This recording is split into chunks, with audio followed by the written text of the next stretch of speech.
मुद्रिकाओं के इस भंडार की तो कोई सीमा ही नहीं है।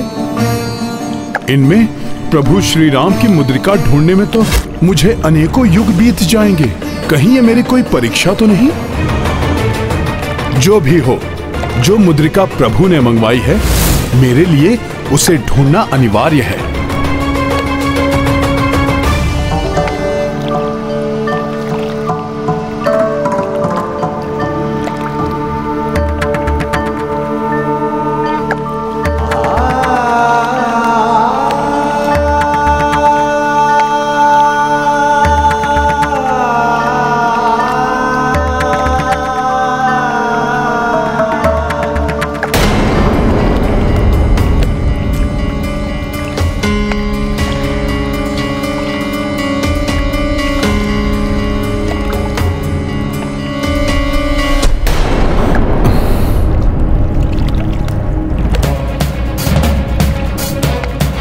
यहाँ तो सभी मुद्रिकाएं एक ही समान हैं। सभी में माता और प्रभु उपस्थित हैं।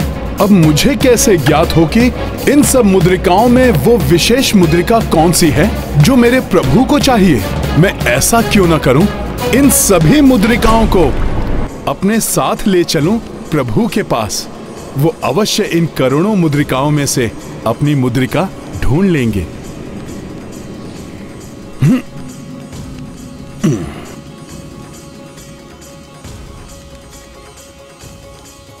ब्रह्मदेव जी, क्या मैं आपका कमंडल अपने साथ ले जा सकता हूं?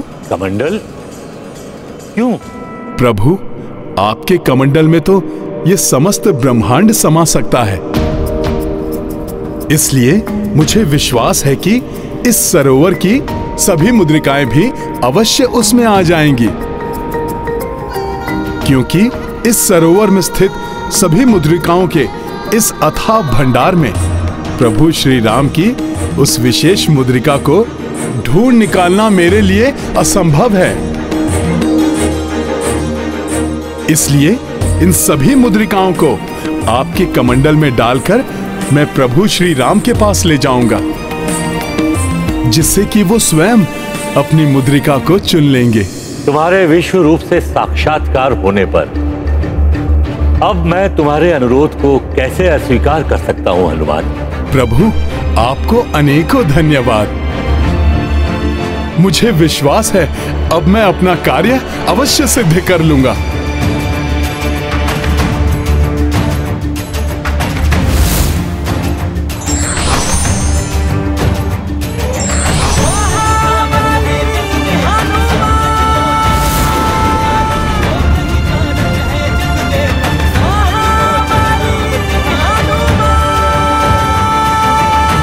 हनुमान को दिया आदेश के पीछे मात्र आपकी एक इच्छा है या अन्य कोई बड़ा कारण? लक्ष्मण, हनुमान यहां आते ही होंगे। उनके आने पर तुम स्वयं समझ जाओगे।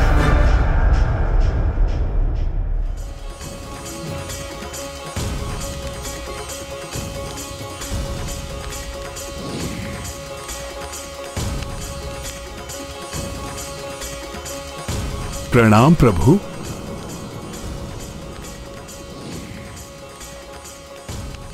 हनुमान जी, आपको तो भैया ने मुद्रिकाएं लाने के लिए भेजा था, परंतु ये कमंडल क्यों उठा लाए? भरत भैया, ये ब्रह्मदेव जी का कमंडल है, जो मैं अद्भुत और भव्य ब्रह्मलोक से लेकर आ रहा हूं। वहां के सरोवर में तो अनगिनत मुद्रिका समाहित थी, तो मैं फिर सभी ले आया। मैं तो ठहरा अबोध वानर, तो प्रभु भला मैं कैसे पहचान पाता कि प्रभु की विशेष मुद्रिका कौन सी है?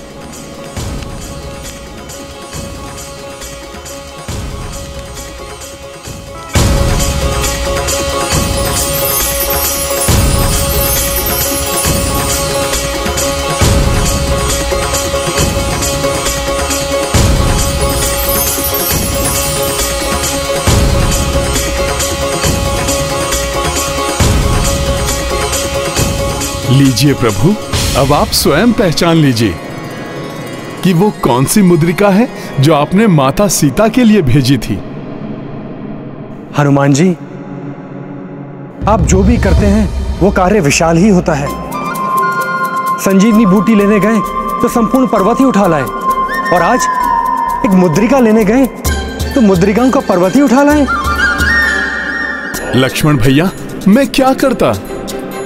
एक साथ इतनी समान मुद्रिकाओं को देखकर मैं तो भ्रमित हो गया। इसीलिए तो मैं फिर सभी उठा लाया। अब तो प्रभु ही बताएंगे कि इन मुद्रिकाओं में उनकी कौन सी मुद्रिका है। हनुमान, ये सभी मुद्रिकाएं मेरी ही हैं। प्रभु, मैं समझा नहीं। तो क्या आपने अनगिनत मुद्राएं ब्रह्मदेव जी को प्रसाद स्वरूप दी थीं? हाँ हनुमान, किंतु एक साथ नहीं। प्रत्येक कल्प के प्रत्येक सतयुग में जब जब मैं राम रूप धर कर आया हूं, तब तब मैंने ये मुद्रिका ब्रह्मदेव को दी है। ये सभी मुद्रिकाएं वही हैं हनुमान, जो अनेक कल्पों और युगों से ब्रह्मदेव के पास एकत्रित हो रही हैं।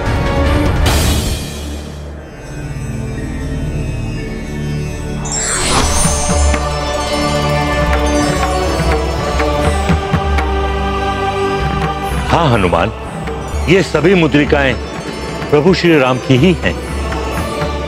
प्रत्येक कल्प के प्रत्येक सतयुग में प्रभु श्री राम और देवी सीता मनुष्य रूप में पृथ्वी पर अवतरित होते हैं। समय का चक्र इसी प्रकार गतिमान रहता है। पुत्र, ये ऐसा ही होता रहा है और आगे भी ऐसा ही होता रहेगा।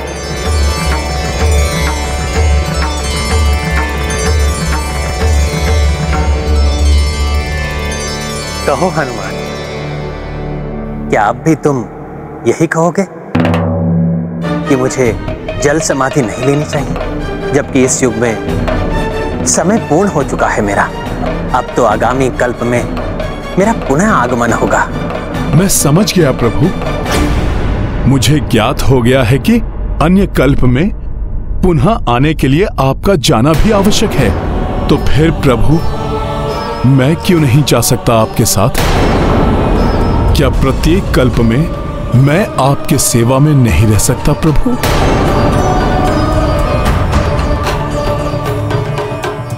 अवश्य रहते हो हनुमान। प्रत्येक कल्प के प्रत्येक सतयुग में तुम मेरे ही साथ रहते हो। किंतु इस बार अभी पृथ्वी पर तुम्हारा कार्य पूर्ण नहीं हुआ है। स्मरण करो हनुमान, तुमने सीता को भी वचन दिया था कि तुम लव-कुश की देखभाल का दायित्व निभाओगे। मेरे पुत्र लव कुश का सदा ध्यान रखोगे, उनका मार्गदर्शन करोगे। और तुमने ही तो कहा था हनुमान, सीता के बाद अब मैं भी उन्हें अकेला छोड़कर क्यों जा रहा हूं? आपका भी कोई दायित्व है लव-कुश के प्रति। अल्प आयु में ही उनसे मां का साथ छूट गया। अब तो वो पिता की छत्र छाया से भी वंचित हो जाएंगे। मैं उन्हें तुम्हारे भरोसे छोड़कर जा रहा हूं हनुमान।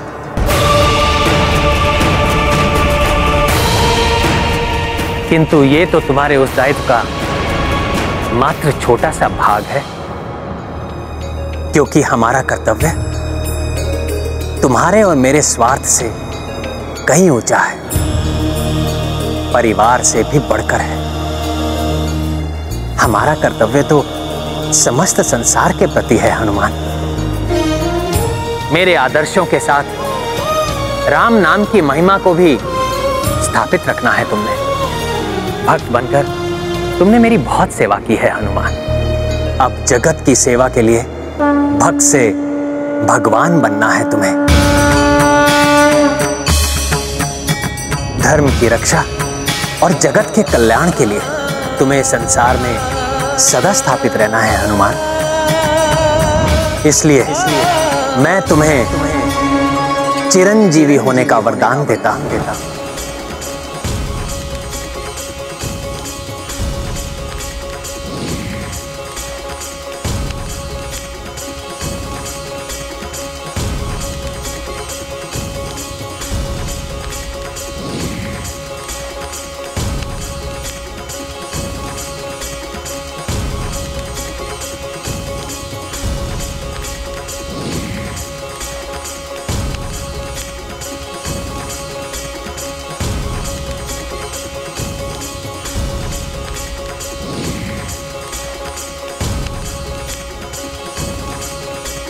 परंतु प्रभु आप मुझे ऐसा वरदान ना दें जो मुझे आपसे ही विलग कर दे। प्रभु मुझे तो बस आपकी सेवा करने की ही इच्छा है। आप मुझ पर इतनी ही कृपा करें कि आप जहां भी रहें आपके सेवक और भक्त के रूप में मुझे आपका सानिध्य प्राप्त हो। प्रभु मेरी भक्ति का अधिकार तो तुमसे कोई नहीं छीन सकता हनुमान, ना मैं ना ये काल, किंतु ये भी नियत है जिसको कदापि परिवर्तित नहीं किया जा सकता। हनुमान, इस कल्प के अंत में तुम्हें ही ब्रह्मदेव का पद ग्रहण करना है।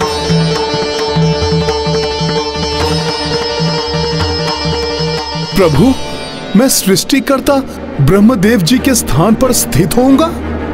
प्रभु मैं तो मात्र एक वानर हूं।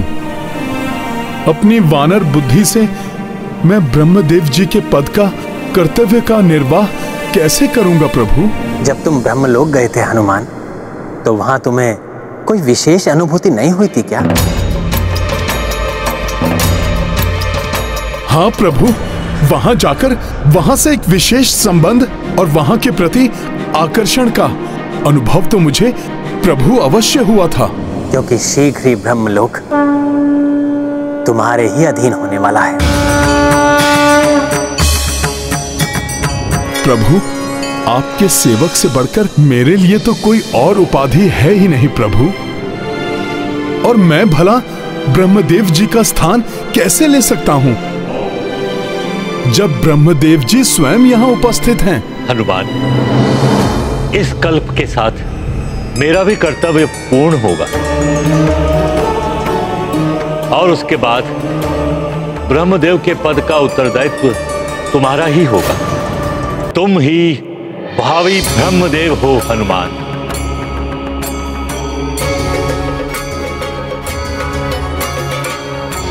अपनी भक्ति और प्रभु के प्रेम के कारण अपने कर्तव्य पथ से मत भटको हनुमान, जैसे मैं भटक गया जब तुमने मुझसे प्रभु मुद्रिका मांगी थी। यदि उस समय मैं तुम्हें वो मुद्रिका देने से मना कर परमेश्वर की आज्ञा की अवहेलना कर रहा था, तो अब तुम भी अपने ब्रह्मदेव पद पर स्थापित होने की संभावनाओं को नकार कर वही कर रहे हो हनुमान। इसलिए पुनः कहता हूं हनुमान, अपने प्रभु प्रेम को अपने कर्तव्य पथ की बाधा मत बनने दो हनुमान।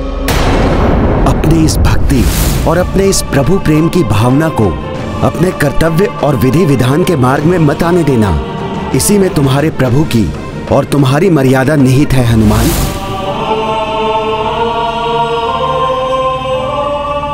और ये भी ध्यान में रखो हनुमान कि ब्रह्मदेव की उपाधि पाना ये तो एक श्रेष्ठ और उत्तम दायित्व है। सृष्टिकर्ता होने का दायित्व तुम्हें किसी की कृपा से नहीं, बल्कि तुम्हारे अपने तप से, अपने कर्मों से प्राप्त होने वाला है।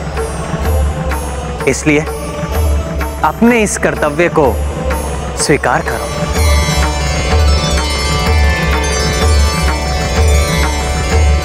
अपने अस्तित्व के वास्तविक कारण को समझो हनुमान।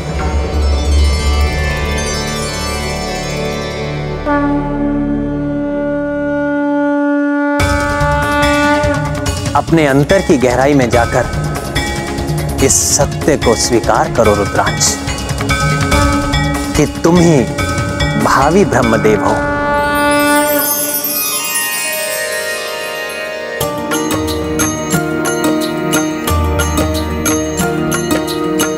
कल्प समाप्त पे हो कपिराई,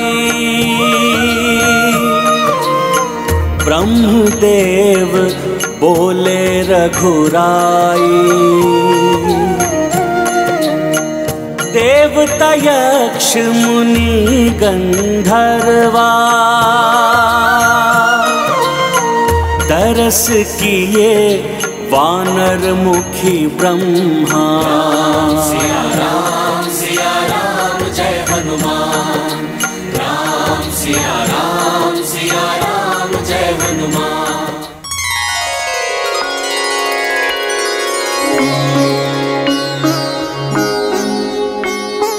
पृथ्वी पर अपने जीवन को स्थिर रखकर भावी ब्रह्मदेव के दायित्व को स्वीकार करो। यही पूर्व निर्धारित है और यही मेरा आदेश है। जो आज्ञा प्रभु। मुझे मेरे कर्तव्य का स्मरण कराने के लिए आपको अनेकों धन्यवाद प्रभु। ये मेरे अस्तित्व का अंतिम कारण हो सकता है प्रभु, किंतु आपकी भक्ति तो मेरे जन्म का प्रमुख उद्देश्य था और सदा रहेगा। किंतु अब आपकी ही कृपा से मैं भविष्य में ब्रह्मदेव का स्थान ग्रहण करना स्वीकार कर मैं आपके निर्माण में कोई भी बाधा उत्पन्न नहीं करूंगा।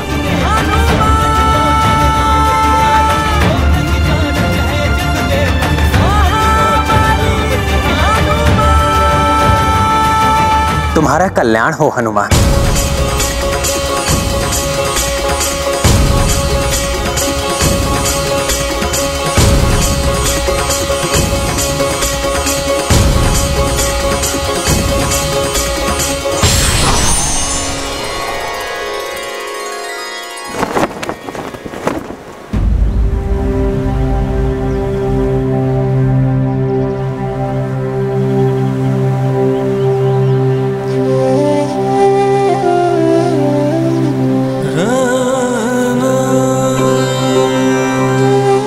मुझे अनुमति दीजिए भैया।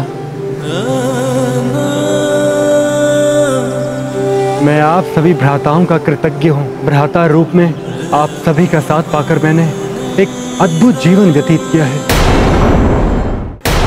भैया, आपका भ्राता कहलाना हमारे लिए गौरव की बात है। हम धन्य हैं, हमारा जीवन धन्य है कि हमें आप जैसा भ्राता मिला।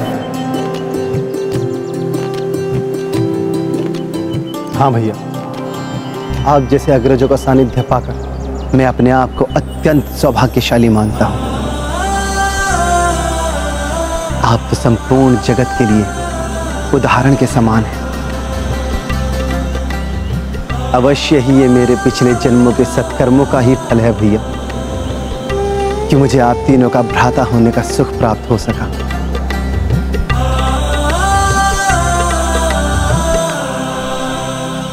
मेरे पास तो शब्द ही नहीं है। क्या कहूं मैं? जब भी तुम तीनों को देखता हूं तो मुझे अपने बचपन के दिन स्मरण हो आते हैं, जब हम नन्हे बालक थे। तब से अब तक मेरा साथ देने के लिए, मनुष्य रूप में मुझे इतने सुख देने के लिए, तुम जैसे 3 विलक्षण भ्राताओं का बड़ा भाई कहलाने का सौभाग्य देने के लिए मैं तुम तीनों का कृतज्ञ हूं।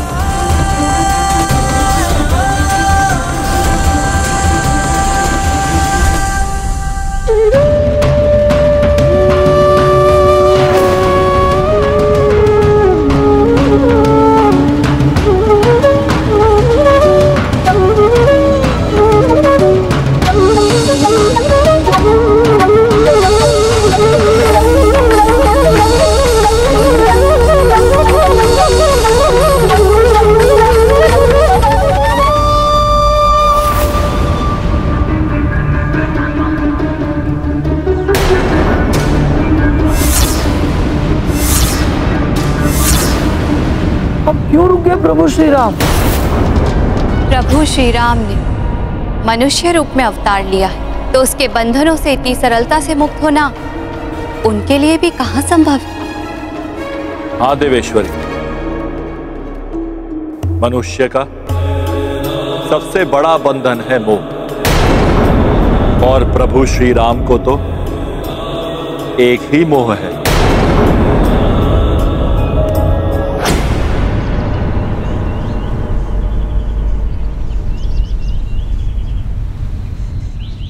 लक्ष्मण के बिना तो मैं भी जीवित नहीं रह पाता, इसलिए संसार से प्रयाण करने का निर्णय लिया मैंने।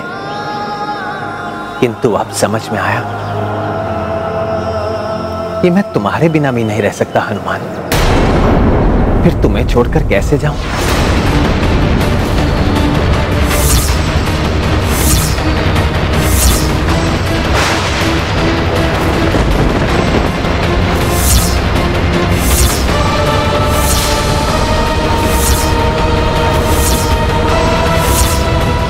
ये क्या कह रहे हैं श्री राम? कहीं मोह माया में फंसकर कोई भूल न कर बैठे। अगर ऐसा हुआ तो अनर्थ हो जाएगा। ये है रामायण, रामचंद्र गुण धाम की, सब सुधि जन करिए कथा श्रवण श्री राम की। मोह माया और बंधन व्यक्ति को दुर्बल बना सकती है,